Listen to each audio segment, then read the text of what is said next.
Mga kapuso, may panibagong issue sa Senado. Bukod sa impeachment at sa pag-aresto kay Senador Bato de la Rosa, ito ang tila tampuhan dahil sa hindi umano pangamusta ng minority senators sa mayorya na naipit noon sa gulo sa Senado. Pero kinontra yan ng ilan sa minorya at may source po ang GMA News na naglabas pa ng resibo. Nakatutok si Ian Cruz. Takot na takot po ako. Tila may parehong hugot sina Senate President Alan Peter Cayetano at Senadora Pia Cayetano kaugnay ng nangyaring tensyon sa Senado noong Mayo at 13. Wala man nangamusta kami sa amin kung buhay pa kami, kung ano nangyayari sa amin. Pagtingin ko ng group natin, yung dating majority group, walang ni isa sa inyong nangamusta sa amin. Agad niyang iwinasto kahapon ni Senador Win Gatchalian nang makausap niya si Senadora Cayetano sa plenaryo.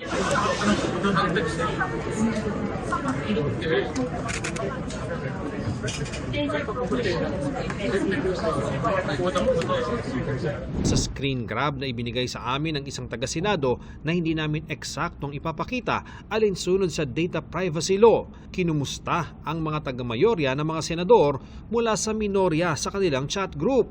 Ito rin ang ikinuwento ni Senador Erwin Tulfo. Nangyari ang barilan bandang alas 7:45 ng gabi. Naging aktibo ang chat group nang mag-message si Majority Senator Camille Villar. Parang 9:50 po si Senator Camille said na we're all okay.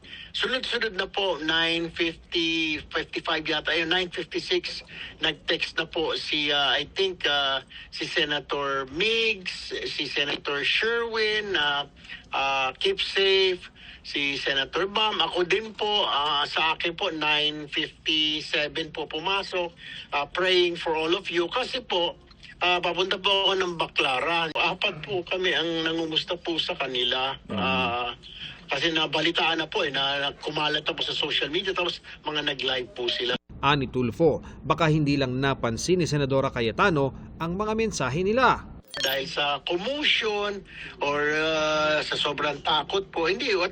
At wala rin po siguro nagsabi sa kanya. Si Senador Risa Ontiveros, naguluhan umano nung gabing iyon dahil wala siyang kaalam-alam habang biyahing Bacolod para sa isang aktibidad. Kasi real time at halos sabay-sabay, pumasok yung mga information na we're okay, we're safe, merong ding the Senate is being attacked, pero meron ding galing din sa kanila na maagang pagsabi na fireworks lang ito. And then, yung iba sa mga kasama namin sa Senado ay nagla-livestream din naman.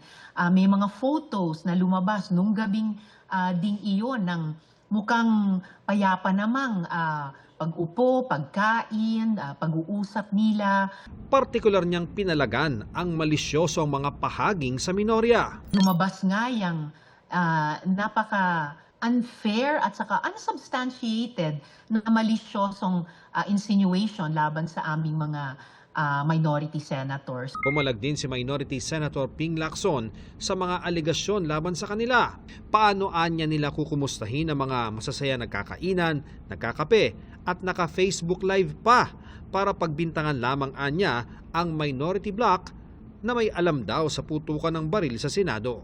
Wala pang bagong pahayag si Senadora Pia Cayetano ukol sa mga naging pahayag ngayong araw ng ilang minority senators. Mula rito sa Senado, Ian Cruz, Nakatutok, 24 Oras.